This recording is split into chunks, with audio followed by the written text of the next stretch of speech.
Kita ngobrol-ngobrol tadi, lu mulai main gitarnya itu pas mulai beneran belajar musik tuh pas SMP. Lu mulai nih. Yes. Dari tadi. Goblok kan. Gak apa-apa. Dasar. Ya, apa cerita enggak lu mulai main lu cerita lu pernah mulai main gitar pas SMP kan, SMP. Nah, itu yang mencetuskan temen, lu ngeliat orang, lu nonton video, lu nonton TV, apa yang bikin lu tiba-tiba mau belajar main gitar? Apa namanya kalau orang Sunda bilang tuh beger, apa ya, akil balik, apa namanya ya, SMP tuh. Udah ada rasa ingin diperhatiin sama cewek, gue main gitar. Serius lu kira? SMP kelas 2 gue masih inget kok. Jadi waktu itu, sebelum itu gue tuh di SD ke SMP kelas 1 gue ngegambar, bikin komik. Di SD gue masih mendapatkan perhatian dari teman-teman lah, gue gambar jago, bikin komik, sehingga mereka pada mau main sama gue, ibaratnya gitu kan. Sama kita mah, ngelukis gue juga. Nah, pas SMP kelas 2 gue nggak mendapatkan itu, jadi gue malah terdistrak sama hal melihat tongkrongan teman-teman main gitar di apa di ngumpul, dengan main gitar ngumpul gitu, dengan gambar nggak ngumpul gitu kan. Jadi ya udah, akhirnya gue mencoba untuk main gitar, yang mana gue nggak ngerti cara main gitar, kan nyetemnya gue nggak bisa, nyetem gue nggak bisa, pegang chord nggak bisa, tapi ya gue pengen bisa. Dan kebetulan pada waktu itu setelah gua ke nenek gua di Tulung Agung Trenggalek, Desa Pakis, gua dikasih bekal sama nenek gua 5.000 perak. Balik ke Bandung, ke toko Cicadas. Dulu nggak ada toko musik, jarang ada toko peralatan olahraga sama alat musik. Cicadas. Apa nama tokonya gue lupa. Ya gue beli gitar di situ, 5.000 perak itu gue beliin gitar akustik. Kita dulu. Gitar akustiknya harganya 5.000 perak. Dulu. 5.000 perak. Masih ada di rumah tuh. Masih ada, tapi jadi gue juga nggak tahu itu gitar bagus apa nggak tahu. Gue beli aja. Tadi dulu harga gitarnya 5.000 perak. Beneran, serius. SMP waktu tahun 82, 83, 84. 5.000. Ya, gue beli. Dan gue nggak tahu itu gitar tuh bener fals. Apa yang kriteria gitar enak di tangan, apa namanya, playability, gue nggak tahu. Gue beli aja dulu, bukan karena lu ngeliat orang main gitar, ya itu gara-gara itu. Jadi gue nyoba beli gitar, nyampe rumah juga gue nggak bisa, nggak tahu gimana maininnya. Gue harus bisa kan. Dan temen nongkrong itu di Cikaso dulu, itu dulu mana Cikaso anak band tuh banyak tuh, termasuk temen gue SMP. Jadi gue kesana bawa gitar gua, tolong stemin, tolong ngajarin lagu, diajarin chordnya begini. Akhirnya gua latihan di rumah. Lu masih inget chord pertama lu apa nggak? Lagu Tuhan Bimbo. Apa itu chordnya CFG? Ya itulah. Tuhan yang Maha Esa, gitu kan? Itu dulu itu gue. Jadi waktu itu lu belum dengerin rap sama sekali, ya udah dengerin rap sama sekali? Oh udah dengerin. Tapi kan dulu kan belum ada gue keinginan untuk ngulik, belum tahu. Jadi gue masih datang ke tempat temen gue yang di Cikaso itu, gue belajar nyetem gitar, ajarin chord lagu, yang paling gampang lagu itu udah. Setelah itu dia ngeliatin tangan orang itu, temen gue main kayak enak banget main.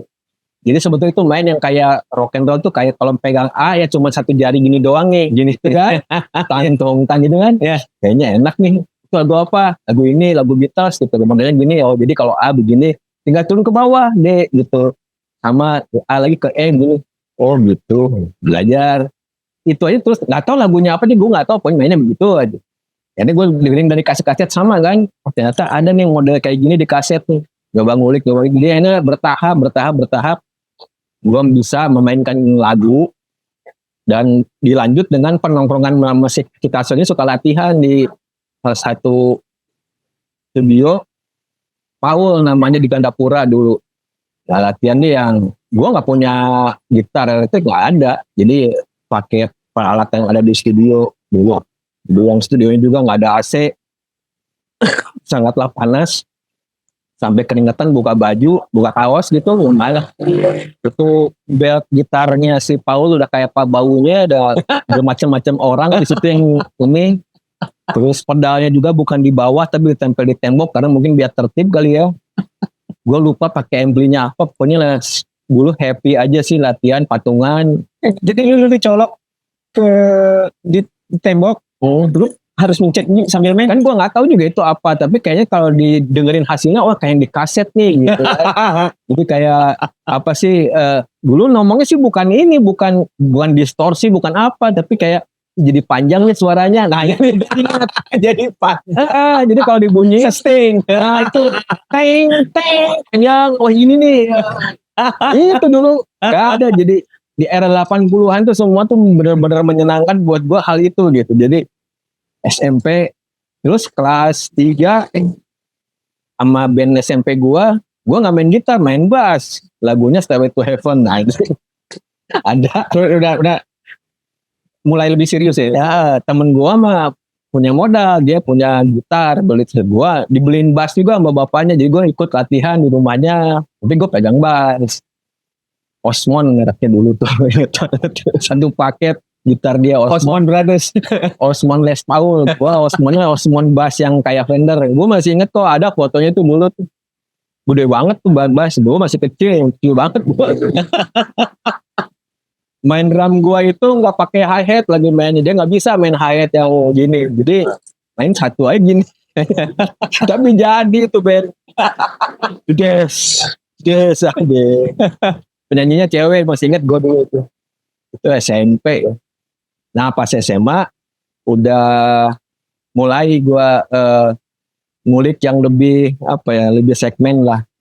Jadi beberapa ada temen gue tuh SMA 7 yang udah jago lah, ibaratnya di kala itu jago dia. Dia udah bisa ngulik macam-macam dari kaset.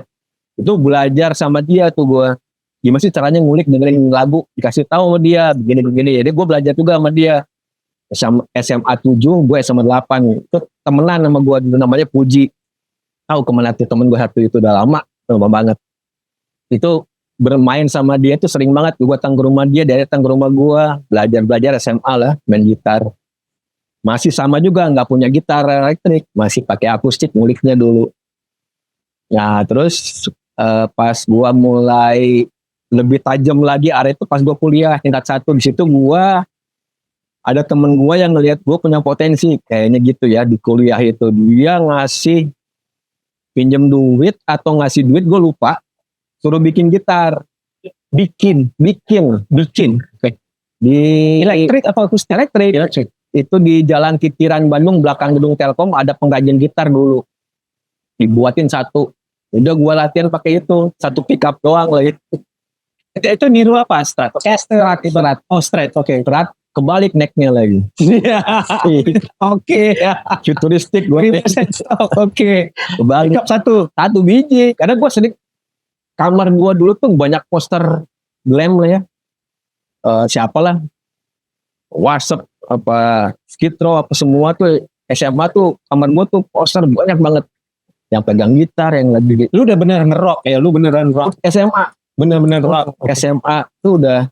Hanyalah keluarga gue tuh kamar sebel liatnya kali. Poster-poster murah yang dulu belinya di banyak kan, di alun juga banyak jual gitu dulu. Sekarang udah nggak ada ya kali poster-poster gitu. Poster banyak tuh. Penuh tembok gue. Band-band 80-an. Jadi gue suka ngeliatin gitarnya tuh, cuma satu pick up doang ya. Gue bikin begitu. Oke. Itu 50.000 tuh gue ingat tuh bikin. Tapi waktu itu lu ada gitaris favorit nggak? Jadi dari yang poster-poster ada yang lu suka atau gitaris yang lu ya jadi panutan lu? Dulu pas yang gue ngerasa bahwa gue punya mengidolakan tuh pas era gue udah kuliah tingkat 1. Kan di situ gue udah punya gitar elektrik ya.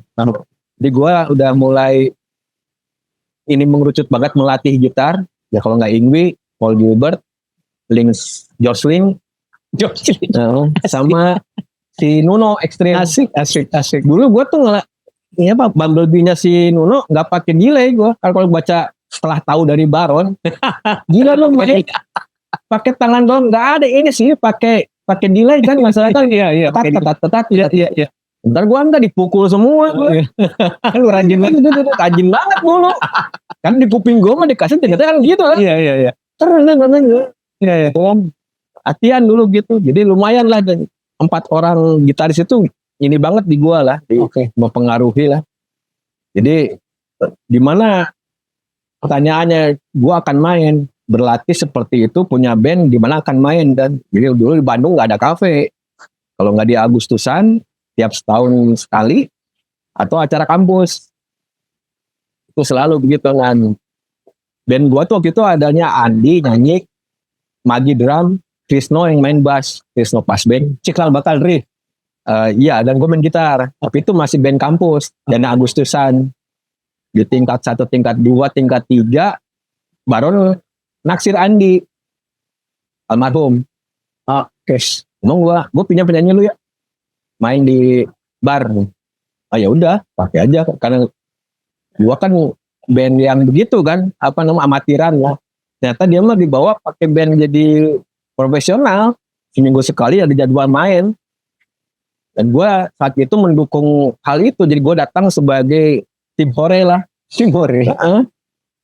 Di Bandung namanya Tavern Ohara dulu. Jadi itu masih nama band Baron tuh apa? Badai. Namanya Badai Dulu Baron, Andi, Dwi, siapa lagi ya? AI-nya itu dulu tuh. Tapi nggak lama. Itu cover apa aja? Hah? Covernya lagu cover apa aja? Stevie Ray Vaughan, terus si Sting Police, Toto, gitu-gitu, masih campuran, belum ke arah yang setelah gue masuk, enggak. Nah itu tuh Baron juga waktu itu sebentar doang ternyata bikin dia. Kan gue inget tahun berapa, 92 apa 93 gitu, 92 kalau nggak salah. Cuma 8 bulan itu bikin di band itu, jalan di Ohara. Dia pergi aja gitu katanya tuh. Ya setelah gue nih, Andi juga bingung, band udah jalan gitu kan. Masuklah siapa Doni, siapa Lesmana gantiin, juga gak bertahan lama. Saat itu tuh gue ditawarin sama Andi, lu main lah selang-seling sama Doni gitu. Kalau Doni nggak bisa lu main, ya udah. Jadi nah itu gue mulai agak yang biasanya gue memainkan sesuatu yang tadi, yang dan gue bilang tadi ada ini semua gini ya, lebih shredding ya gitarisnya. Tiba gue harus mainin lagu yang pada saat itu adalah seperti itu. Gue tuh nggak bisa sebenarnya, tapi ya gue bisain. Gue berharap bisa. Yang pada akhir bedanya apa tuh? Lu musiknya beda dunia menurut lu. Iya, musik panggung dan musik di bar buat gue tuh beda pada saat itu ya. Oke. Karena begitu gue disaudarakan dengan PR lagu-lagunya, lagu apa ini?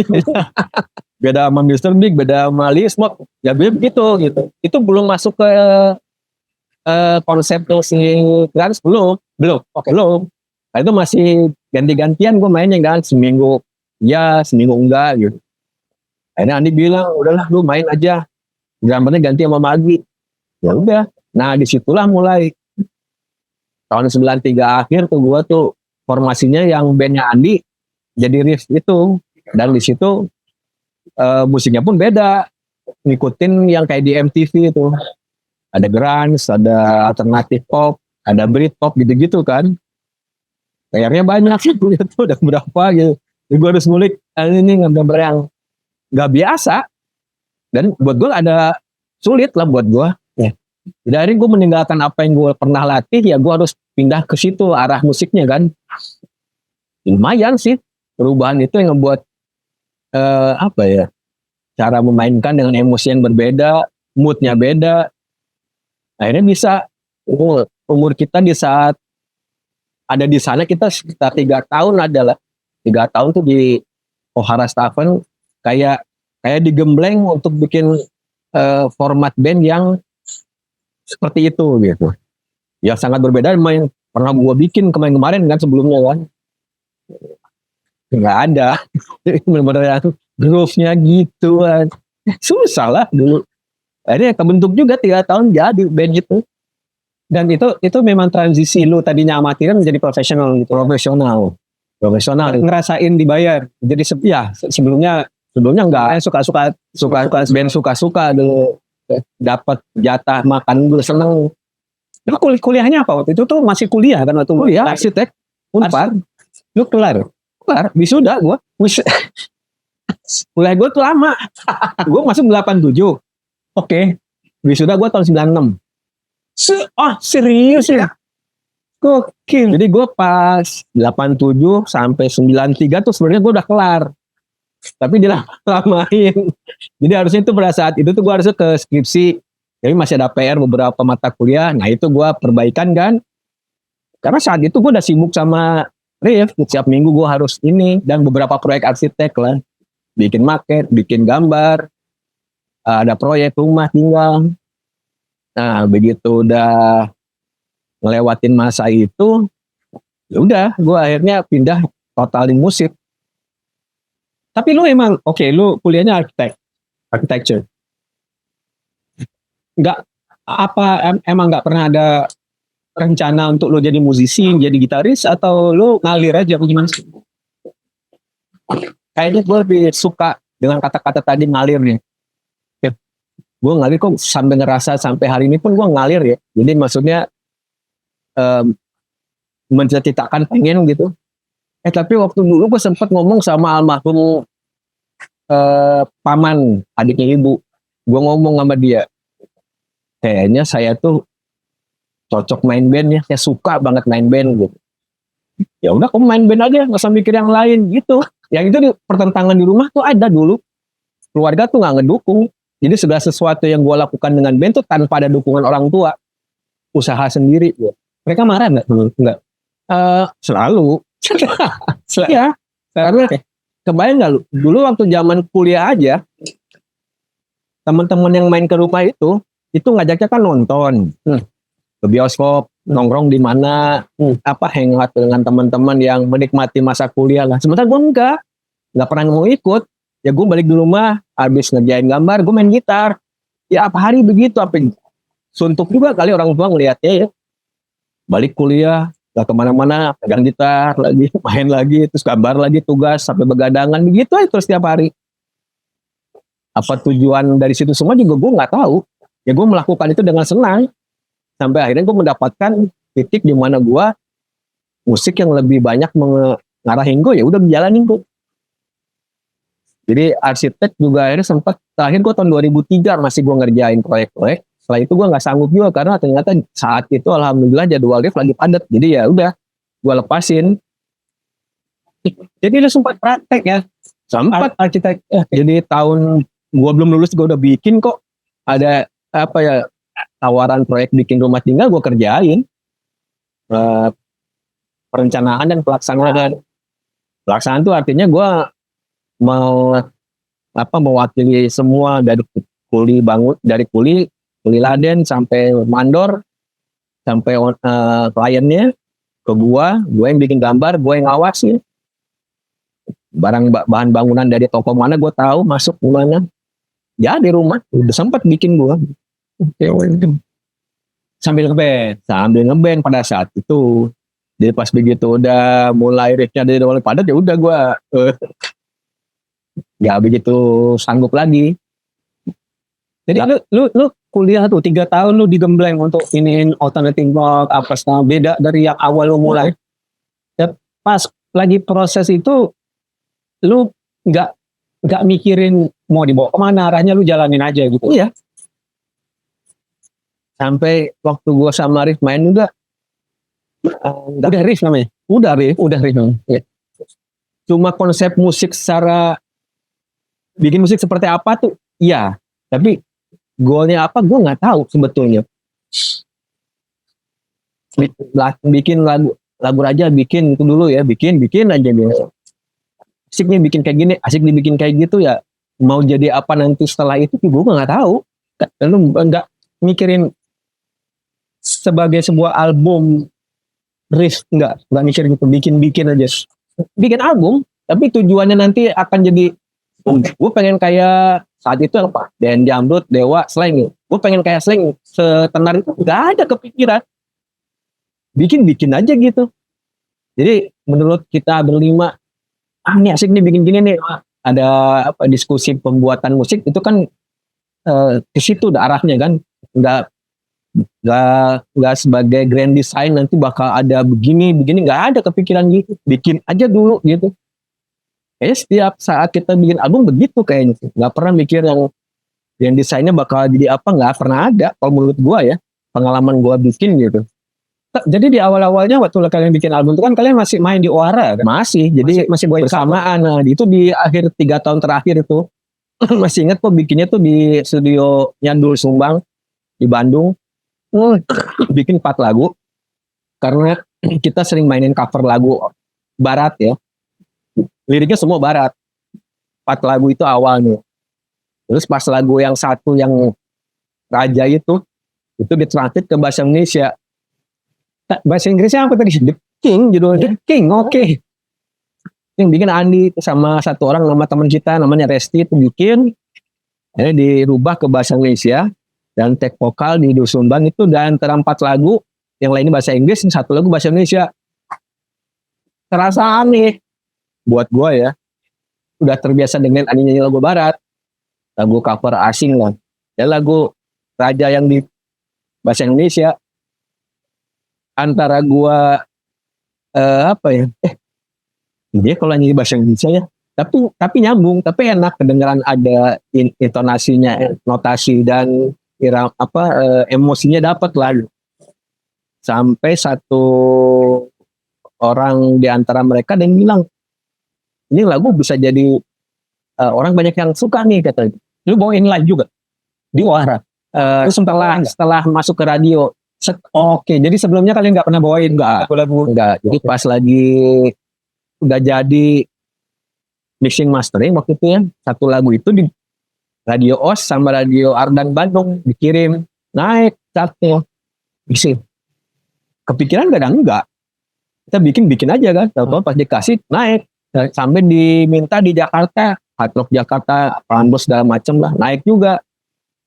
Itu dia 3 tahun terakhir kita ada di Ohara Transland itu, dan saat itu Sony baru ada di Jakarta, Pak Ian. Lihat laporan chart di radio, tertarik dia. Datanglah ke Bandung nonton kita. Oh, ini bandnya yang bikin lagu yang nggak ada labelnya tuh, lagu di radio tuh cuman sendiri aja gitu. Tawarin lah. Jadi masuk ke rekaman nama label mereka sebagai band pertama mereka, Sony Music. Udah kita mah nggak kepikir juga, suruh datang meeting ke Jakarta juga nggak ngerti apa yang dijabarin nama mereka tuh. Mengkalkulasi sesuatu, kayak gue bilang kan, mereka tuh punya bayangan nih, kalau lu masuk di kami begini. Wah, abis itu tuh inget kok, abis manggung di mana, banyakan minum sih sebenarnya. Gue mau magi masih inget gue. Jadi pas lagi meeting teknis dan teori dan segala macam soal kalkulasi itu, wah, Pak yang ngomong apa aja sih, gue nggak ngerti. Tahu ya, lu masih giting, terus tahu direkturnya pindah ke papan tulis belakang. Jadi udah nggak ngadep sini lagi, lupa sini lagi. Dia nerangin 2 papan tulis yang berbeda, artinya sangat serius banget dia neranginnya gitu kan. Ya gue nggak ngerti sih sebenarnya sampai pada saat hari itu selesai meeting, nyampe di mobil pulang ke Bandung pun nerangin apa ya gitu, gue nggak ngerti. Tahu-tahu perlahan-lahan baru gue sadar, oh ternyata ini namanya pengolahan dari apa yang kita kerjakan itu. Ada royalti apa yang nanti kalau diputar di tempat umum lu dapat duit juga. Udah bener sih mungkin ya saat itu, tapi pelaksanaannya susah kali, nggak tahu gue. Terus tiba-tiba di kontrak 8 album langsung. Serius? Iya, langsung 8 album langsung. Nggak pakai ada tahap apa lagi, ya udah. Payan datang ke tempat kami manggung, dia naksir, undang ke Jakarta di meeting kayak gitu, gue sampai nggak ngerti apa. Besokannya tanda tangan 8 Kalian album. diskusi dulu langsung tanda tangan tuh 8 album. Kalian langsung mengiyakan. Iya aja. Oke, gitu ceritanya. Jadi ya, jadi mendadak semua dong ya. Lu masih main di Gue bilang kalau bilang mendadak enggak, kayak udah jadi jalannya begitu aja sih. Jadi gue 3 tahun di kafe. Dan nama kalian lagi hype dan naik dong. Nah Lagi itu rame terus. ada juga ada tolak belakang pendapat orang pada saat itu ya. Begitu orang denger kami di kontrak sama Sony 8 album itu, fans yang di kafe itu, ya lu. Tapi ada yang sebagian yang menyambut, asik lu. Oke, setengah nggak suka, setengah suka. Gitu. Jadi akhirnya kita tiba-tiba ya ada peraturan baru dari mereka. Lu jangan tampil dulu di umum. Band lu harus vakum dulu selama 6 bulan. 6 bulan. Untuk mempersiapkan apa-apa yang diperlukan oleh mereka untuk mempromosikan. Oke. Jadi itu terakhirnya gue tuh kayak bikin farewell party. Yang datang 800 orang, di tempat kapasitas cuma 200 orang. Itu si kafe itu. Wah gila. Pecah banget. Udah setelah itu kita nggak pernah manggung dulu di tempat-tempat bar, kafe udah. Oh 6 bulan. Coba gak duit lah. Mempersiapkan demi bisnisnya mereka lah. Ya udah. Dari situ perjalanan hidup kami jadi berubah. Kita menjadi band yang under label, lagunya udah mulai diluasin lebih luas, jadi semua nggak cuma Bandung Jakarta yang tahu, hampir semua tahu gitu kan, se Indonesia lah, amin gitu kan. Gitu. Itu lu langsung syuting video klip itu atau itu nanti video klip yang Raja yang gue nonton dulu? Di 6 bulan itu bikin. Oh, yang lagi vakum itu bikin 2 kali itu si klip Raja dibikin. Yang 1 kali gagal. Jadi Rizal Mantovani bikin. Dia one take ceritanya. Oke. Jadi adegan pertama gua keluar dari kamar toilet, rokok, gitu, ngasih gitar orang, main intro tuh tereleng gitu, terus jalan lagi, ketemu siapa, terakhir tuh berakhir di tempat duduk kayak Raja, Andi lagi nyanyi terakhir, semuanya ini hanya hayalan gitu. Oke, kayak gitu. Tapi itu tempatnya kayak apa ya, kayak gudang, bengkel atau apa, gue agak-agak gitulah, berantakan gitu, semi outdoor. Payan nggak suka, terlalu apa ya, terlalu indie. Enggak terlalu, enggak merepresentasikan keinginan dia secara lebih sopan kali ya, apa lebih baik, lebih rapi, enggak gitu, terlalu berantakan gitu kayaknya ya. Akhirnya diganti. Yang nongol di MTV itu yang kedua. Itu yang kedua, oke. Bukan Rizal Mantovani lagi. Masih dia. Oh masih dia, oke. Jadi dengan pakaian baju yang lebih tertata lah. Udah kayak gitu. Dari itu dinaikin sama mereka, dan udah masuk newcomernya si MTV segala macam, udah prosesnya udah beda lah. Dan gue masih ingat pada saat itu setelah rilis secara nasional berupa si album ya, itu kan dilengkapi sisa lagunya ada sekitar 10 lagu, 4 udah jadi, tambah 6 lagi kan. Bikin Rekaman di? Masih di Bandung itu diterusin. Oke. Itu mixingnya, masteringnya di luar sama orang Australia kalau nggak salah, dia lupa. Studio ini ya, 301 nih, apa namanya? Lupa gua. Sony yang urus kan. Ya. Rilis lah itu, nah tanggal berapa itu secara nasionalnya di bulan Oktober, gue masih ingat kok. Nah 2 minggu setelah itu disuruh main di Ancol, acara super band. Gua tuh riff main pertama apa kedua ya, setelah satu band siapa tuh gue inget tuh, gue band kedua lah, band ketiga tuh siapa gitu, barulah pas band, habis pas band ada Dewa, Leng, siapa lagi, Gigi. Nah itu venue-nya ternyata parah saat itu ya, kayaknya ada tempat buat ketemuan 2 tawuran. Iya, berdarah itu ternyata. Jadi ada kejadian tawuran? Ada di tempat apa, depan tuh mixer depan banyak yang diamankan lah dengan keadaan sudah bersimbah darah tuh ada cerita itu. Jadi pada saat itu gue aja sendiri waktu main itu di Ancol tuh gue masih lagu Raja yang ini kan, yang orang udah mulai tahu. Klip kedua itu lagu Bunga. Kita mainin lagu itu dilempar-lempar. Hah? Dilempar-lempar batu. Serius? Iya. Ancol tuh gue inget. Anjing, super band itu gue inget, super group. Apa nama acaranya itu. Dia kayak anak baru keluar terus suruh manggung di tempat gede. Itu gue inget kok itu. Anjing, ya. Sama band tadi yang pas band. Lu pernah jadi semua kan. Gigi, Selain, Dewa. Mereka nggak dilempar batu. Aman. Pas kalian. Gue masih anjing dilempar-lemparin gitu. Tapi gak apa-apa ya, pengalaman lah. Cuman gue dalam hati gue ini ntar lagi nih lu lihat. Gak akan ngelempar lagi nih. Karena lagu gue bakal kelar di mana-mana. Benar sih ya. Setelah kejadian itu semua berbalik hokinya ke kita lagi gitu. Jadi waktu lagu Bunga dilempar batu, pas lagu Raja enggak? Kan udah cukup tahu. Oh, oke. Kan udah naik duluan. Udah naik duluan, yes.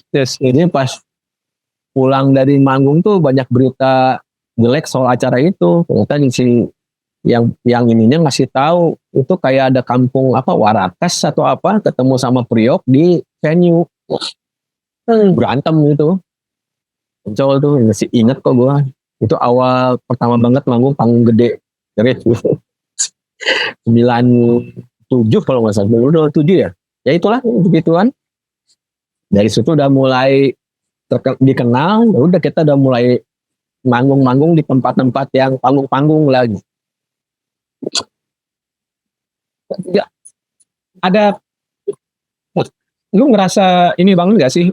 Karena bisa dibilang ada transisi kan. Jadinya lu tadi bawa lagu cover, and then tahu-tahu desain sama Sony nih label, and then kalian udah ngelepas nggak bawain lagu cover lagi kan? Bawain lagu sendiri. Lu ada ngerasa apa nggak sih perbedaannya atau dunianya beda banget? Lu ada ngerasa itu nggak sih?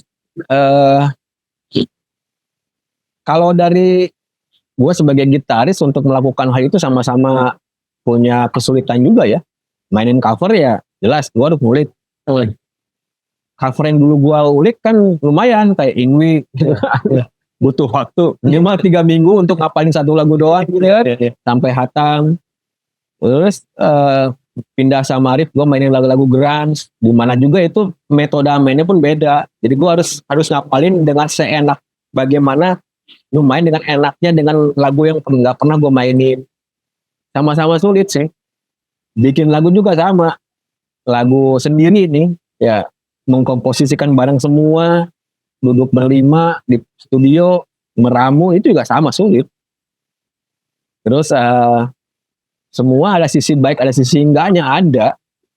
Tapi kalau sudah bicara soal lagu sendiri ya kita akan memainkan dengan nggak tahu energi lagu itu akan kemana setiap kali lagu ganti lagu satu ganti lagu lain nggak tahu energinya kan. Kalau lagu cover kan gitu diperin malam ini suruh main besok gua harus gimana ini ternyata aja harus mencoba memahami kan menikmati itu mainan kayak gitu ya. Ada pengalaman gue dulu sampai gue udah lupa banget main cover version di Kemang tuh tempatnya The Rock ya. The Rock, yes, yang itu kan dan hotel ya yang di bawah. Sampai ada orang yang menulis blog kayak di WordPress yang gua dikasih linknya sama temen gua tahun berapa itu tahun 2000 udah Arif lama. Cuman gua didaulat suruh mainin lagu cover yang mana gua udah lama nggak mainin itu.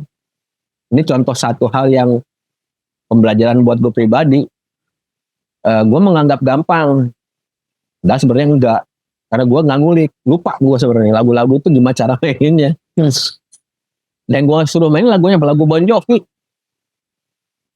Ingat kok waktu di sana Bon Jovi gue mainin berapa lagu di situ di The Rock itu dan nggak mulus sebenarnya gue main.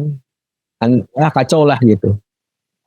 Nulis dia mengkritik gue habis-habisan. Anjing gue dikatain.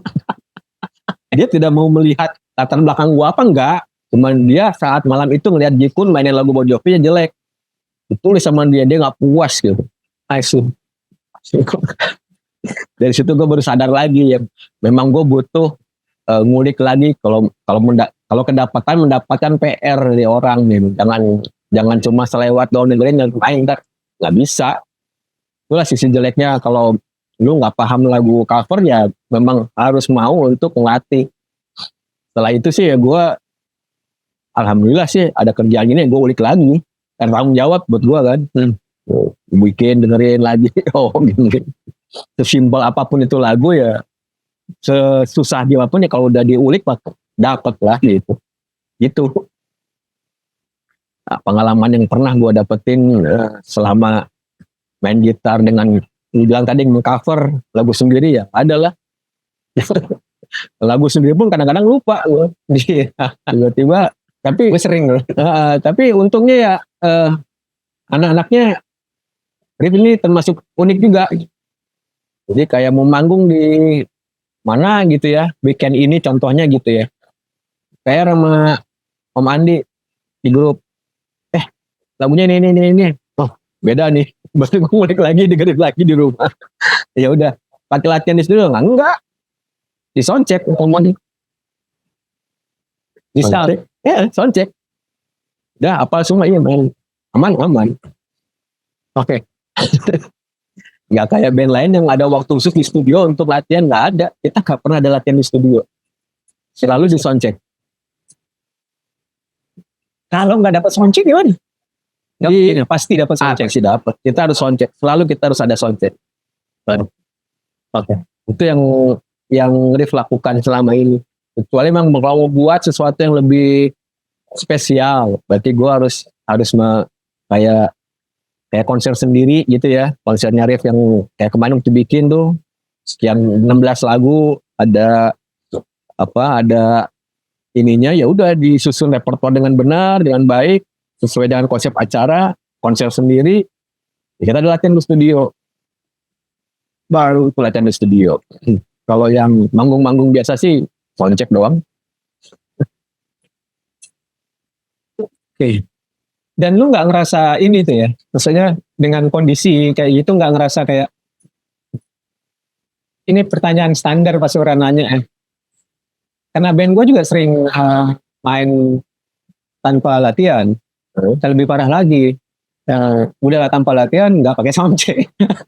Jadi Datang langsung jamming gitu. langsung main, mau kayak gimana pun. Ya kalau hancur ya hancur, mau gimana lagi ya. Tapi pertanyaan standarnya adalah apa, kalau lu sendiri apakah nggak ngerasa was-was, ini khawatir gimana kalau mainnya kacau atau salah-salah atau gimana, atau kalian karena udah beneran menyatu banget jadi itu udah nggak pernah lu pikirin lagi gitu? Lu ngomongin sebagai gitaris yang masuk ke satu acara atau riffnya? Riff. Lu di riff aman. Oke. Aman secara bahasa kalbu, bahasa musisi, mood, emosi, cara berpenampilan itu udah aman. Jadi mau tiba-tiba di tengah repertoire sekian lagu, Andi improv lagu apa ya bisa. Ya, kalian udah bener-bener, kalian udah kayak satu jiwa. Bisa. Oke. Apa namanya, sirkus ya, pola sirkus gitu udah kita aman. Tiba-tiba Om Papa kalau main di bar gitu, di cafe atau di nightclub, Andi bilang, Dik, lagu ini oke, bisa.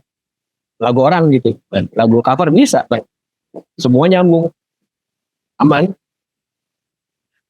Jadi kalau tadi pertanyaan buat Rif seperti apa dinamikanya kayak tadi gitu, aman. Yang nggak aman tuh kalau gue datang sendiri sebagai gitaris ke satu acara, di download suruh main. Iya, gue ngerti kalau Nah, itu kan. Yes, kecuali lain lagi. Kecuali kalau gue di-PR-in dulu sama temen gue. Ntar lu main nih besok gini-gini, barunya apa? Udah gue ngulik dulu, itu aman. Tanpa latihan, tanpa soundcheck, kayu. Asal mereka udah tahu lagu juga kan, gak apa, ya aman. Kalau lagi nongkrong, tidak. Ini gue naik panggung. Gue apaan nih? Udah keburu panik duluan ya. Gue apaan? Begitu udah nyoba intro, oh yaudah, udah masuk, udah enak. Tapi rasa tadi lu bilang was-was itu ada. Kalau kayak gitu ada. Lo ada ngerasa ini juga nggak sih? Dari tadinya secara lu main di bar ya, Ya. sekarang walaupun kalian di era di zaman itu di scene itu cukup dikenal sama banyak orang, Ya. karena kalian waktu bawain cover itu cukup populer juga kan di Bandung gitu. Iya, karena kepopuleran lagunya yang gua bawain lebih populer banget pada saat itu. Jadi akhirnya energinya si band sama lagu sama penonton tuh kayak satu atmosfer. Dapat ya. Nah, lu udah ngerasain itu, artinya lu udah ngerasain dapat perhatian lah ya. Iya. Nah, kemudian dalam cukup relatif singkat, kalian menjelma jadi kan udah lagu original, lu punya lagu hit sendiri, Iya. udah bukan bawain lagu hit orang lain. Dan di situ tuh bisa dibilang transisi dari local hero menjadi rockstar di kancah nasional gitu maksud gua. Lu ada ngerasain transisi itu, ada ngerasain perubahan atau lu nggak mikirin atau gimana waktu itu? Kayak gue lebih suka nggak mikirin nih. Karena pada saat pindah dari satu tempat, satu suasana pekerjaan ke yang lebih levelnya lebih tinggi ya, ibaratnya gue menjadi dari yang lokal ke nasional, gue nggak ngerasa sebagai sesuatu yang harus menjadi berubah juga, gue enggak. Ya sebagai musisi sama, sebagai gitaris sama juga gue gitu. Jadi gue nggak jadi gue apa ya, gue sekarang jadi artis nasional nih, gue nggak. Seperti yang lu bilang, lu ngegapin gua di Pondok Labu bawa kresek, entah itu mau naik angkot apa taksi gitu kan ya. Tahun berapa tuh? 99 2000 ya. Nah itu yang terjadi sama gua sehari-harinya. Jadi gua nggak pernah ada rasa perubahan yang harus gua bawa juga ke hari-harinya. Gua nggak, biasa aja sih gua gitu. Walaupun lu emang kelihatan kayak rockstar sih. Walaupun di pinggir jalan ya. Gue lagi nunggu angkot waktu itu ya. You look the part gitu. Maksudnya lu kelihatan emang dengan boots lu segala macam. Memang kelihatan kayak rockstar. Mungkin maksudnya gitarisnya Riff gitu loh ya kan. Gue pertama ngeliat lu langsung, ini gitaris Riff gitu. Cuman kita belum kenal waktu itu ya. Gue mau negur juga gak enak gue ya kan. Masih segan gitu loh ya. Tapi karena gue punya pengalaman pribadi yang berarti ya buat gue pas lagu Raja pertama nongol. Ya, jadi itu era zaman gue transisi juga jadi seorang bapak pertama kali yang di luar dugaan gue bisa punya keluarga ya kan. Karena gue ngirain gue udah umur 27 mungkin udah lewat kali ya zaman itu ya, gue lagi kacau lah, gue apa Indra anak potlat tuh hancur lah Pak. Dan disitulah gue mulai bisa akhirnya berhenti ya dari drugs. Jadi lagu Raja itu mewakili momen dan saat transisi gue secara pribadi.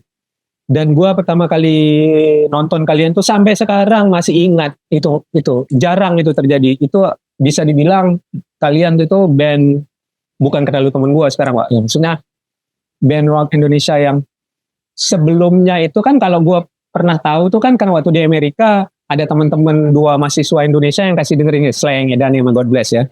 Setelah itu nggak ada yang gue iniin banget secara khusus Wak. Nah jadi pertama kali gue mudeng secara khusus sendiri ya, bukan karena ada yang bawain kaset atau cerita tentang bandnya, itu adalah waktu gue nonton Riff di MTV. Di situ waktu itu gue inget banget, wah ini ada band kayak gini sekarang di Indonesia gitu loh ya kan, yang agak gotik, ngerti maksud gue, nggak normalnya yang standar yang ada lah gitu loh. Jadi gue ngerasa I like the song tuh gitu loh, maksudnya lagunya dapet menurut gue, kayak R.E.M ketemu sama apa gitu loh. Terus lu solonya ada tapping kan. Gue ketawa-ketawa sendiri tuh.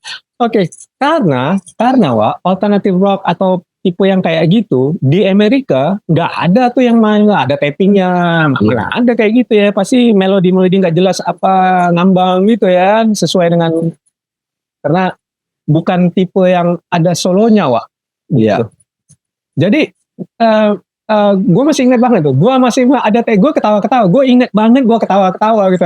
Asik gitu ya. Ada tappingnya nih gitu. Jadi waktu gue ngeliat lu di pinggir jalan itu gitu. Gue beneran pengen nyapa lu asli. Gue pengen nyapa lu banget ya. Tapi ya gue masih segan gitu. But again di mata gue adalah oke, it's real gitu loh. Jadi lu bukan image lu kayak gitu hanya karena lagi di TV atau lagi di video klip. Ternyata lu keseharian lu emang kayak gitu image.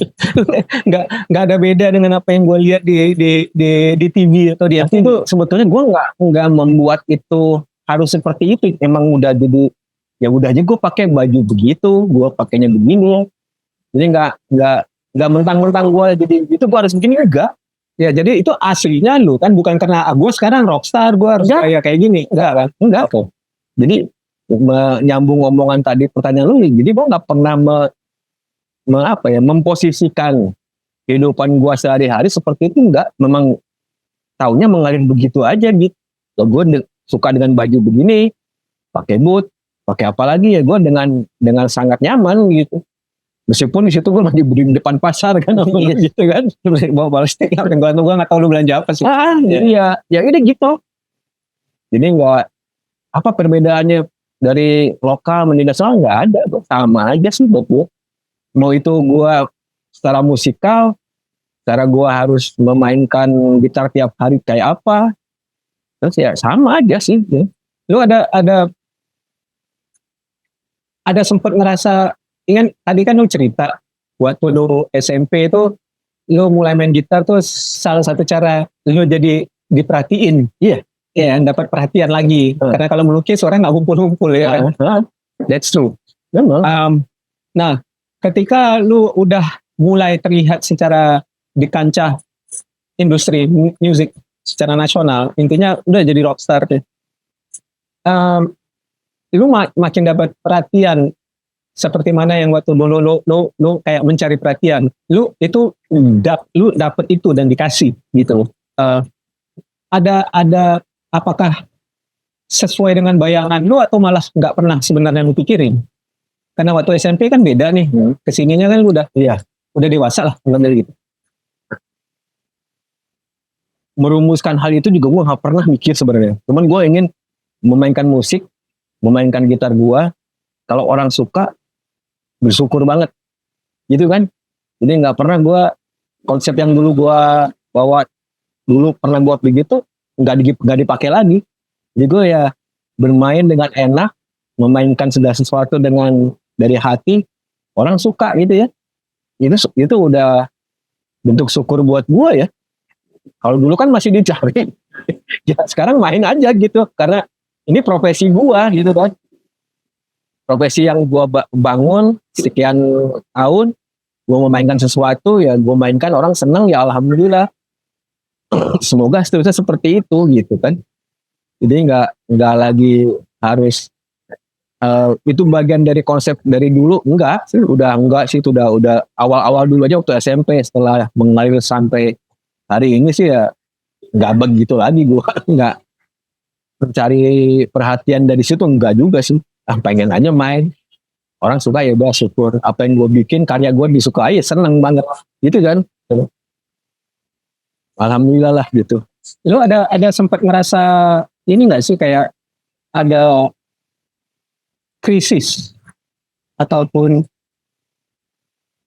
ngalamin gejolak atau masalah dalam perjalanan lu, entah album pertama, kedua, atau ketiga sebagai musisi, sebagai gitarisnya Riff? Ada lu sempat kena masalah ataupun ngalamin krisis eksistensial ataupun kalau yang maksud lu kayak gitu, gue nggak bilang itu krisis ya. Jadi kayak mengembalikan lagi gue sebagai gitaris itu ada. Itu pas karena waktu Riff itu gue double job di tahun 99 ke 2005. Gue pegang manajemen band, semua kontrak yang manggung ke gue yang bikin kontrak, gue yang balesin fax, balesin email, meeting, ketemu panitia gue. Jadi main gitar iya, bikin kontrak iya, sampai pada titik di 2005 itu gue ngerasa 2006 ya, kan gue tuh gitaris ya. Kenapa gue jadi harus ngurus ini?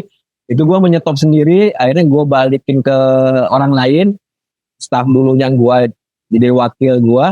Suruh megang kontrak. Kembali gue ngulik gitar. Praktis lagi. Balik ke zaman dulu waktu gue masih ngulik dulu. Gue kembali ngulik lagi. Muncullah konsep di Kunstpren itu. I see, gue mau nanya itu sebenarnya. Kunstpren itu di 2007 sama almarhum Andre Ciling sama Oktav Bas Edane, bertiga instrumen lagunya. Kayak dulu lagi zaman dulu kan. Balik ke Ciling main drums. Cilingnya main, Andre Ciling main drum, Oktav main bass, gua main gitar. Itu instrumen gitar, instrumen musik lah. Jadi di Kunstpren tuh aslinya buat instrumental. Dulunya 2008 tuh itu ada mini album lah sekitar 4 lagu juga waktu itu bikin. Terus sampai malah setelah 2009 gue malah jadi vokalis biar gak terlalu instrumen banget. Tapi Andi Ciling udah enggak, almarhum waktu itu kan. Dia meninggal ya. Terus lu tahu ceritanya? Yang mobilnya? Iya tahu. Nah itu terus jadi drummer, nyari penyanyinya Ogi Tick Band. Jadi sebagian belum Koko ya? Belum, itu masih instrumen sebagian lagu yang menurut orang-orang kenapa lu harus begitu konsepnya? Padahal bagus yang kayak waktu itu. Salah lagi tuh buat. Ya udah nggak apa-apa. Sampai akhirnya di 2015 malah konsepnya dibikin lebih hard rock sama Richard Bassband waktu itu drummernya. Richard Bassband udah Koko, Ogi udah enggak. Jadi selama 6 tahun itu lu apa? Muter-muter pasif karena Oktav sudah masuk ke Edane. Yes. Jadi pas 2015 ngobrol lagi, bikin baru. Gambarnya Richard, penyanyinya cariin dong. Ada nih Koko, ketemu bikin lah single Malaikat Hisam waktu itu kan. Single pertamanya sama Richard sibuk lagi sama Bassband, gak ada drummer. Ketemulah sama siapa waktu itu, Reza siapa. Udah mulai hard rock heavy lah. Heavy hard rock lah. 2019-20 ganti drummer Kevin yes ya. Udah itu mulai ke heavy metal thrash lah sampai sekarang. Udah band jadinya, bukan udah melenceng jauh dari awal. 2008 tuh ya instrumen gitar, lebih gitar, mencoba campur sama lagu, ada penyanyinya. 2015 lebih bikin band tapi masih hard rock heavy. 2019 ke sekarang udah heavy thrash gitu. Itu band jadinya. Yes. Bukan sebagai gua tapi band. Ya, enggak, karena kan di Kunstpren kan udah berapa kali main di The Rock Campus. Iya. Jadi gua ngerasain transisinya dari sini ke sini dan makin keras. Ya gitulah. Ini memang gua ngerasa di belakangan ini ya gua lebih seneng karena bukan gua lagi. Bukan harus gua lah. Jadi nggak ada paling sekarang sama ada Ali Andi kan, jadi makin kerasa bandnya enak gitu. Gue suka dengan apa yang dikerjain ini. Mudah-mudahan yang dengerin juga suka gitu. Yang nonton juga suka. Keren banget menurut gue. Karena satu player-playernya semuanya keren menurut gue. Koko juga sebagai vokalis dia bisa nyanyi suka hati dia menurut gue, ada apa aja gitu loh. Ya, range-nya dia gila juga. Dia bisa low juga, bisa kenceng, bisa keras, bisa apa. Ideal sih menurut gue. Titik baliknya di era itu 2005-2006 itu yang gue ngerasa, gue bilang ada krisis nggak? Gue nggak akan krisis sih, rasanya di gue adalah gue harus balik main gitar lagi gitu. Itu maksud tadi jawabannya. Ada 2006 untuk begitu gue. Padahal pada saat itu tuh kalau gue latihan gitar, tangan gue tuh sakit kesemutan. Kan ini bekas patah tangan gue di tahun 99. Belum tur sama Slang. Kenapa? Riff sama Slang. Patahnya setir mobil, nabrak trotoar ban kiri. Jadi palang mobil Colt gua gini, tek gitu. Sakit. Itu di gips dan gua tur. Nah, bukan karena mabok kan. Gua rasa. Nah itu gua habis. Dulu tuh gua suka banget pakai Colt gua jalan-jalan di Bandung ke selatan, ke Ciwidey, nyimpan satu lintingan dan bir itu gue nyantai banget di Bandung dulu tuh, enak banget di waktu lenggang tuh kosong. Sampai pada saat itu ada undangan pengajian karena kakak gue yang paling gede mau ke haji. Gue datang, padahal udah enggak sih, udah siangnya sorenya datang. Nah, entah kenapa disentil sama Tuhan kali. Coba lihat nabrak itu bandingannya kan tangan gue ini patah, dibawa ke Boremus patah. Datanglah anak-anak semua karena besokannya jalan tur. Anjing, Jiko kenapa lu? Iya ini tangan gue digips, main gitar gue mana ya? Salah lah mana. Gue jalan dan gue pegang gitar duduk. Nggak banyak. Yang penting bunyi gitar, chord jalan terus, nggak backup nih band jalan enak lah gitu. Ini lu patah lu masih bisa main? Bisa main, tapi ya udah nggak kondisi ini udah lama membaik nih. Tapi gue udah nggak bisa main, nekuknya nggak bisa gue. Sih. Ini kan nekuk kan dia segini kan. Oke. Ini nggak bisa di gue. Masih. Jadi kalau main di bawah agak di gini, nggak bisa nekuk begini gue. Nah di 2006 itulah gue latihan lagi gitar itu, kesemutan, sakit, kebas. Ini berhenti lagi, latihan lagi gitu. Ada kali berapa tahun ya? 3 tahun di 2006 ke 2009 tuh begitu. Sampai gue dapat info di Karolus rumah sakit ada suntik tulang buat yang penderita itu. Gue disuntik, sekali datang 200.000, antriannya panjang. Gila, siang-siang lagi. Di ngantri suntikan tulang itulah gue dapat ide lagu sebenarnya. Judul lagu Karolus rumah sakit ini tiap hari ketemu suntik tulang. Tapi begitu disuntik tulang itu tangan tuh nggak bisa gerak. Gini aja gini tegang ya. Semalaman tuh paginya baru enak. Oh latihan gitar nih lancar. Nggak ada kebas lagi, nggak ada kesemutan, nggak ada. Jadi memang ternyata dia waktu memposisikan lu di gips, ada kesalahan. Kan di ronsennya gue bawa tuh, ronsen yang di Boromius. Ini kan patah gini, itu nggak dibenerin sama si dokter yang di Bandung, di gips aja. Aduh. Ketambah juga gue lagi, saat abis itu kan gue harus tour, jadi mungkin ada kurang baik pertumbuhannya kali. Jadi ya gitulah. Ada efeknya. Si patah itu. Jadi nah disitulah gue muncul gitu untuk membuat project tadi. Nanya sama Ovi, gue nanya nih, Ovi kan Inggrisnya jago ya. Tangan kepelitak ini bahasa Inggrisnya apa? Sprain. Apa tulisannya? Oke. SPR. Oke. Ya udah. Baru paham saya. Jikun sprain aja nih si Jikun patah tulang. I see. Dibikin judul lagu buat instrumen juga ya, sprain itu. Sprain itu dibikin judul lagu. Belakangan kemarin pas lagi pandemi gue bikin produk gitar sendiri kan. Yes, namanya sprain gitar udah. Tapi itu udah gue daftarin ke ini kok ke secara legal. Jadi gue ada IP-nya. Ada sertifikatnya, ada gue Trademark artinya ya. Jadi itu masuk dalam hak ciptanya udah ada. Yang gue kerjain adalah gitar bentuknya Les Paul, itu di pengacara ada. Berlaku sampai tahun 31.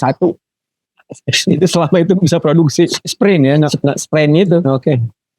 Tipe yang gue pakai, gue bikin bara gitu. Dan gue ngerasa apa yang gue buat sesuai dengan apa yang gue mau gitu ya. Jadi udah pakai main terus sama gue. Itulah pengalaman yang tadi bilang pencarian lagi setelah sekian gue main gitar sama riff. Gue harus balik lagi main gitar dengan takdir main gitar gimana sih? Ya, terakhir main gitar ya udah gue lagi itu banyak yang muncul ide-ide itu gitu. Keren banget. Jadi sprain itu kayak semacam anak lu lah jadi. Iya sebenarnya ide lain yang gue jalanin lah muncul itu gue. Itu prosesnya berapa lama tuh? Yang mana? Untuk bikin desain gitar itu? Setahunan. Pandemi lah pokoknya. Jadi pandemi udah gak ada, gue bikin apa. Dulu gue pertama belajar gitar kan bikin, gak beli gue kan. Jadi inget cerita itu dulu kan gue kan. Zaman gue masih kuliah. Bikin lagi aja. Gue juga gitu. Tapi apa ya. Gue pengen tetap Les Paul. Gak mau yang lain. Mencari-cari koneksi orang. Jadi dapetin di Jogja pengrajinnya ada.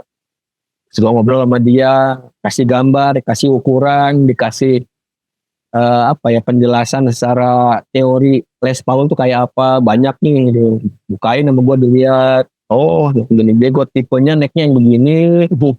Gue selalu merasa kesulitan main di bawah karena kalau Les Paul kan tebel kan, akhirnya dipapas sama dia, jadi nggak kotak, agak ini landai, bawah sini enak, bikin kayak gitu. Terus warna kayu selalu pengen gue tampilin. Harusnya gue minta lu bawa ya gitar ya. Iya, sayang banget. Harusnya bisa kita tunjukin. Next. Itu gue keren gue. Sorry. Itu gue suka dengan warna kayu yang warna kayu mahoninya tuh gue suka. Jadi nggak ditutup cat, cuma depan doang warna hitam dengan inlay-nya ada tetap warna gading gitu. Ya dah itu gue buat kayak gitu. Sempat produksi bikin 5. Dibeli sama temen-temen, sama siapa yang gue tawarin mau beli, sempat ada. Jadi setelah itu gue nggak produksi lagi, belum lagi. Itu di pandemi lah 2022 itu masih sempat gue bikin. Tapi itu lu masih niat akan terusin kan? Itu kayak sebetulnya cobaan pertama gitu ya? Sebenarnya gue pengen terusin, tapi nanti next akan kembali bisniskan itulah. Okay. Cuman kemarin ini pas begitu gue mau berangkat lagi, gue ngelihat banjirnya produk dari Cina ya, dan semua gila. Agak sulit ya memposisikan kita menjual sesuatu dengan yang ada semua sekarang di sini. Jadi memang harus, karena yang gue yakinin, gue membuat sesuatu kan berdasarkan keinginan gue. Siapa tahu emang ada yang sesuai dengan keinginan gue, ya silakan dapetin, silakan dibeli. Jadi gue nggak ngikutin pasar sebenarnya. Kalau ngikutin pasar kan gue bikin masal ya. Ini enggak, gue bikin yang gue mau ya begini. Lu coba suka ya alhamdulillah, sok beli aja. Kalau enggak ya udah nggak apa-apa gitu. Oke. Jadi gue nggak bikin 100 biji, enggak. Gue bikin cuman mungkin 4 biji. 1 biji gue pegang, langsung suka ya udah. Harga berapa sekian, mau ya udah. Gitu. Agak idealis ya. Nggak apa-apa lah. Enggak, tapi itu keren kalau menurut gue. Karena kita ya gue punya cita-cita juga, nyaris kesampaian ya. Gue udah bikin prototipe segala macam. Jadi sebenarnya kita sebagai gitaris kan itu biasanya pastinya mimpinya kita kan, kalau nggak Signature Series punya gitar bikinan sendiri, entah custom kah, merek sendiri kah, atau kalau lu malah udah daftar kan gitu. So itu udah jadi trademarknya lu gitu.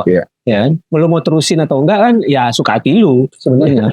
Tapi udah punya dan udah ada, walaupun Les Paul tapi itu kan basic desainnya ya.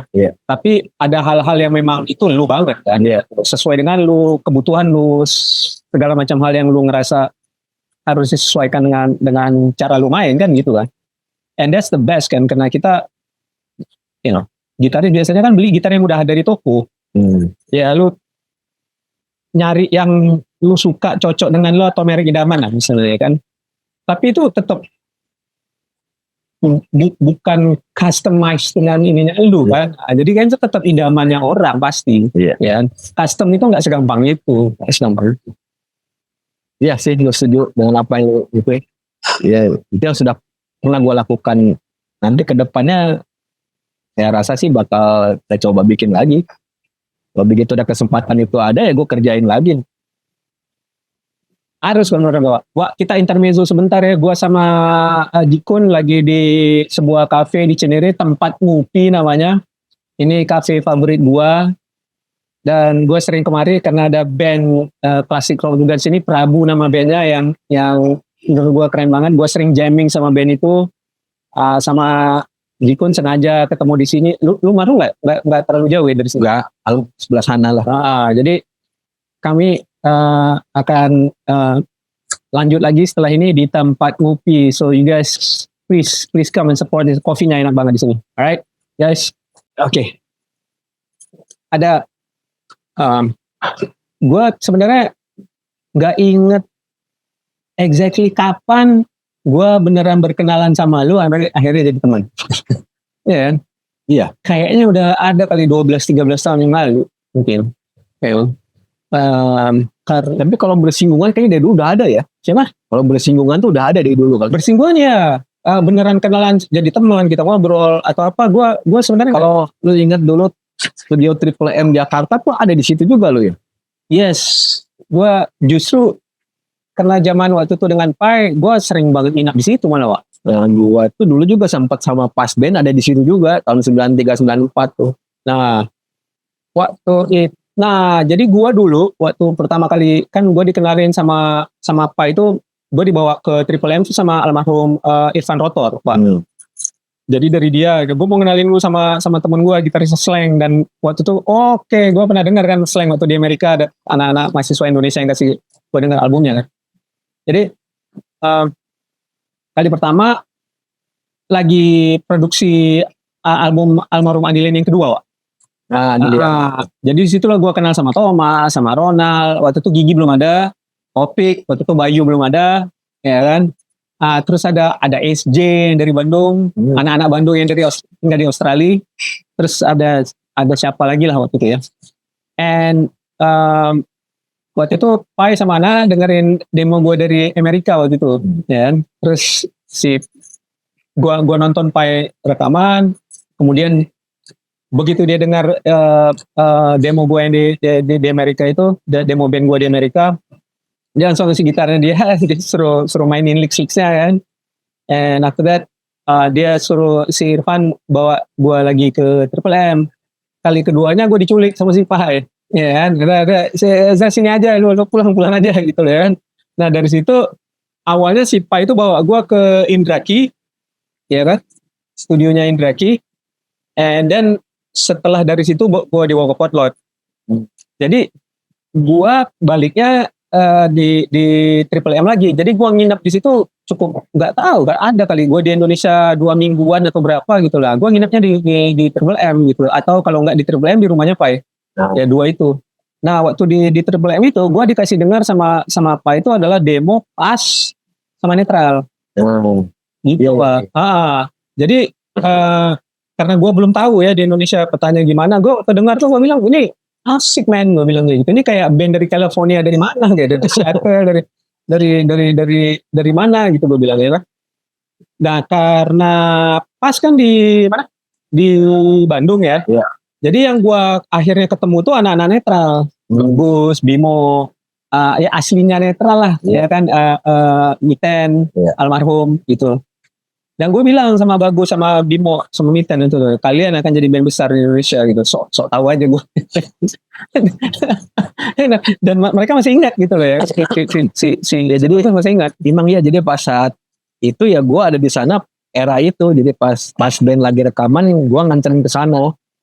Jadi sempat juga ditawarin jadi gitaris Bayu, tapi nggak keterima. Sempat gue ke sana. Tapi setelah itu gue udah sama Arif. Jadi di antara waktu lainnya gue ikut mereka ke Triple M, nemenin Bembeng take gitar, dan gue ngisi juga beberapa gitar di sana tuh ada. Ada berapa lu ngisi? 2 lagu, ngisi doang lah waktu itu. Dan itu Rif main lagi sama Rif. Sempat juga jadi krunya Bembeng main di Jakarta Pop Alternatif tahun 96, sempat jadi krunya dia. Jadi mungkin bersinggungan sama lu di Jakarta mungkin sebenarnya, cuman belum nggak kenalan. Kita mungkin nggak kenalan kali ya. Lupa ya. Ngeliat doang tapi. Tapi waktu itu lu sempet ngobrol nongkrong sama Pai juga? Atau ada ngobrol? Nggak ingat gue lupa. Jadi ya udah gitu. Kalau secara langsung kenalan sama lu mah pas lagi mana ya, Borneo kali ya? Apa sebelumnya? Borneo Beer House, 2000 Borneo Beer aslinya belum direnov. 2010 gitu? 2010-2011. Iya itu ya. Yes. Ya benar. Iya. Yes. Gue lagi main, lu datang liatin gue nih siapa sih? Oh iya, orang ini. Iya benar. Yes. Borneo kan? Kita sharing ini Jack D, yo Iya benar. lu jamming semi mabuk tipis-tipis. Zaman itu kan itu tempat nongkrongan kayak tempat nongkrongan pribadi kan, nggak ada panggung kan. Iya. Lu kita colok-colok pasang main aja kan. Iya. Borneo itu. Iya, Borneo Beer House, yes. Masih inget gua. Itulah pertama gua ketemu lu di situ kan. Yes. Habis itu Andrit, yes. Thank you. berlanjut ke event-event musik kan ya. Ya. Dan gue inget banget waktu The Rock Campus sudah jalan, lu ketemu sama gue di mana yang lu bilang, wah, gue ada band namanya Jitung Spain gitu loh. Dan bla bla bla. Terus gue, serius? Oke. Iya. Ya, terus lu main dan gue karena gue sugestinya kan brief ya lu ya, gitu loh ya kan. Jadi gue inget banget pertama kali kalian main gue kayak kaget gitu sih. Ya, karena heavy man. Iya, itu jauh banget bedanya sama riff gitu loh ya. Rico. Gue masih ingin banget tuh. Nah, cuma waktu itu gue nggak tahu lu ternyata dari tahun 2008 gitu loh. Wah, gue nggak tahu, gue ngirain tuh lu baru banget bikin, jujur aja. Udah lama itu. Berevolusi lah, pelan-pelan berubah. Tapi lucunya, wah, ya sekian tahun gue kenal lu, sekian lama, udah berapa kali band lu main di The Rock Campus sama acara gue yang ada satu lagi kan yang lu pernah main juga. Rise of the Underdog lu pernah main. Gue nggak pernah nanya sama lu kenapa namanya Jigung Sprint. Kan juga jelasin. Nah, baru sekarang gue tahu. Iya. Baru sekarang gue tahu. Jadi waktu lu di Gips itu belum udah ada nama band atau belum ada nama band? Belum. Jadi pas setelah gua berobat tangan di Karolus itu, barulah gua ngerasa ketemu ide-ide lah. Oke. Ngantri, panas, Karolus, rumah sakit, tanya ke Ovi, spray, nah itu udah mulai itu. Ide-ide itu muncul lah. Gitu. Yang itu kan lu bilang tadinya instrumental, artinya idealisme lu sebagai gitaris ya? Iya. Gitu ya? Nah, perubahan yang lu bilang akhirnya jadi lebih ke band itu tuh karena ya kalau gue selama ini ngerasa diri gue sebagai gitaris yang band sebenarnya ya, dan gue nggak pernah ngerasa beneran nyaman main sendiri dalam konteks instrumental, jujur aja. Walaupun banyak yang bilang ke gue untuk rilis proyek solo, baru sekarang di usia segini baru gue mau oke deh, gue mau coba gitu, karena ada rasa udah susah juga ngomongin, entah beban, entah apa gitu loh. Kalau ngeband kan band mana sih lu bisa saling lihat. Iya. Rasanya beda sih. Iya kan? Apakah lu ngerasa itu maka akhirnya lu tuh beneran jadi beneran konsepnya ngeband bukan proyek sebagai gitaris gitu. Rasanya sebagai band lebih enak. Karena ternyata rasanya kan gue udah bertahun-tahun main band ya. Jadi kalau gue sendiri sebagai solois kayaknya enggak sih. Enakan ngeband sih. Jadi gue memilih untuk membuat format ini lebih ke band. Jadi lebih ada emosi antar pemain, membangun karakter lagu. Itu kan? Yes. Ini lebih vokalisnya gimana, bass gimana, drum gimana, gitar gua gimana. Ada toleransi satu sama lain untuk lebih membangun lebih enak. Ini nggak cuma di gua doang terus gitu loh. Kalau di waktu yang 2009 itu gue buat di gua itu kan sebagai band solo gitu, band gitaris gitu kan. Nggak ini sih nggak enak sih buat gua. Lebih enak band aja sih sebenarnya sih. Tapi lu masih ada, gue nggak pernah ngeliat lu bawain lagu instrumental ya nih? Atau udah lupa atau gue nggak pernah ingat Jukung Spain bawain lagu instrumental loh. Udah enggak. Emang enggak. Tapi kalau diminta bisa. Kalau diminta gue bisa. Lu masih ingat? Masih ingat. Mantap. Kalau diminta bisa dibikin. Itu aja sih. Kalau yang minta suruh main ya udah gue jadi pemain bass, jadi pemain drum, gue kasih PR, kita latihan tampil bisa. Oke. Bisa. apakah di Jikun Sprint lu ngembaliin lagi diri lu sebagai gitaris pra riff? Iya, konsep yang dulu pernah gue kulik di era-era waktu awal belajar ya gue balikin lagi ke Jikun Sprint. Jadi artinya orang beneran ngelihat lu beneran ngebuang ininya lu sebagai gitaris riff ya artinya Iya, gue harus memisahkan itu, nggak bisa gue harus ada di situ. Jadi memang untuk menjawab pertanyaan orang-orang, bedanya apa sih lu? Dia sama di Sprint, lu harus dengerin, lu harus lihat gue main di sana sama di sini, gimana rasanya. Gue nggak bisa membuat pembenaran, oh di ini begini, kalau di sana begini, enggak, gue nggak bisa menjelaskan itu. Kalau ditanya orangnya masih sama ya, gue juga yang di sana seperti itu, yang di sini seperti ini, itu hanya bisa dinilai oleh orang yang nonton dan yang menilai dan yang mendengarkan. Kayak lu gitu tadi, lu masih berpikir bahwa itu kayak Rick ya, ternyata pas gitu oh beda ya, ya iya, yes. jauh banget kok, beda. Itu gue nggak Apalagi sekarang jauh nggak apa ya, nggak dipaksa gitu, nggak ya, mengalir aja sih.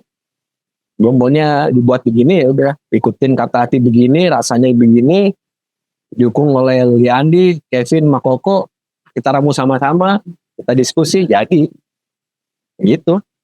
Dan di mata gue kalian beneran semakin heavy ya menurut gue ya. Jadi bisa beneran emang ya gini aja, tutup mata, nggak usah ngelihat ini Jikun riff gitu maksud gue. Iya. Identitasnya, heavinessnya emang udah beda dunia sih kalau di mata gua. Jadi sebenarnya Jikun Sprint itu makin kesini makin, gua pernah ngomong kok sama lu, gua bilang lu masih masuk dan bisa diterima sama anak metal sebenarnya. Ya semoga sih sebetulnya gitu. Atau mungkin juga malah kalau dengan pendengar baru mungkin nggak tahu juga gua tuh siapa kali ya. Ya, karena muncul dengan band yang ini ya, Jikun Sprint ini main seperti ini musiknya, mungkin orang ngedengerin, nonton, nggak tahu kalau itu adalah saya yang diri, mungkin ya. Ya udah nggak apa-apa juga sih, main-main aja. Iya. Ya mereka nggak perlu melihat sisi itunya. Iya. Musiknya berdiri sendiri. Gitu. Iya. Nggak perlu ada embel-embel apa si anu si ini sih gitu, nggak perlu ada embel-embel siapa-siapanya gitu. Yang gue harapkan adalah itu, jadi memang inilah musik kami di panggung saat kita manggung, ya kami seperti ini. Jadi orang menilai saya, oh ternyata dia ini enggak, gue nggak ngarepin itu, pokoknya ini musik gue main aja gitu, nikmati aja, lu suka ayo gitu. Jadi kalau itu kan biasanya kan dari yang udah tahu gue siapa, lalu wah ternyata lu beda ya main ini, ya begitu. Kalau yang belum tahu gue siapa, baru tahu si ini begini, ya udah silakan nikmatin ayo sama-sama. Itu enggak. Again like I said, emang sebenarnya udah masuk itu ranah di intinya di kacamata gue ya, Wak. Karena kalau gue kan ada kayak di dua dunia itulah, di metal, extreme metal ya, di heavy rock, hard rock ya juga influence-nya ada. Dan sebenarnya banyak anak metal tuh dengerin hard rock dan heavy rock juga, Wak, gitu loh sebenarnya, gitu loh ya kan. Walaupun mungkin mereka lebih ke yang lebih keras lagi, tapi spektrum musik cadas atau distorsinya itu mereka sebenarnya bisa menikmati dan dengerin semua. Iya. Paling menyesuaikan dengan mood doang kali ya. Jadi Jikun Sprint itu sebenarnya masih masuk kalau main di, at least buat gua ya, Wak, di scene underground juga masih masuk, Wak. Amin. Nah, kalau menurut gua, karena ya kita nggak bisa pungkiri ya, lu mau ngomong metal atau heavy rock atau gimana ya kan, kita nggak usah ngomong mainstream lah ya. Betul. Kan pasti kita tuh berdirinya di samping, di pinggir, di bawah gitu loh, Wak. Ya kan? Iya. Terlepas dari Riff itu band rock mainstream besar Indonesia ya, kita itu beda dunia gitu maksud gua.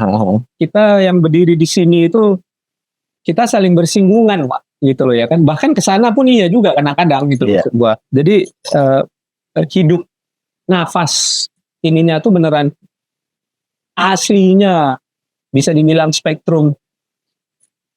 Kalau kita bicara music rock adalah dari sini sampai ke sini, Wak. Iya. Oh, kan? Lu mewakili semua itu. Karena kalau enggak, lu bukannya kan tendensinya adalah makin nambah umur bukan makin keras wah biasanya. Iya ya. Iya wah. Ya, tendensinya makin melembut. Iya ya, sementara lu makin keras. Gua ngeliat Edane makin keras Edane. Bukan malah makin lembut. Gua main gitar nggak makin pelan gua. Jadi di satu sisi kita kayak bukan pasukan menolak tua, Wak. Kita pasukan melawan arus gitu loh sebenarnya gitu loh. Nggak makin lembut malah makin keras gitu, Wak. Nggak makin. Jadi kalau mau dibandingkan lu di riff, lu mainnya makin kenceng, makin technical, Legion Sprint, Wak. Bukannya malah makin lebih nyantai, enggak. Juga dasar sisi mananya dia nyantai, makin ngeri mainnya gitu loh. Iya. Nggak ada Pelampiasannya ya.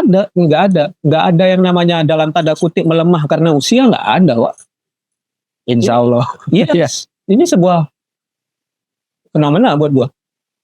I like it, man, gitu loh. Iya. Ya, cause gua malas banget orang cerita umur sekian 40 atau 50 udah begini begitu. And then gue ngeliat teman kayak lu gitu. Gitu loh. Dari malangnya kita makin keras, men. Gitu loh. Dan Siap. nggak ada waktu untuk kita melek gitu loh, Wak. Nggak ada waktu, Wak. Iya. Gitu loh. Lagi masih bisa ya. Hajarnya terus. Iya, Wak.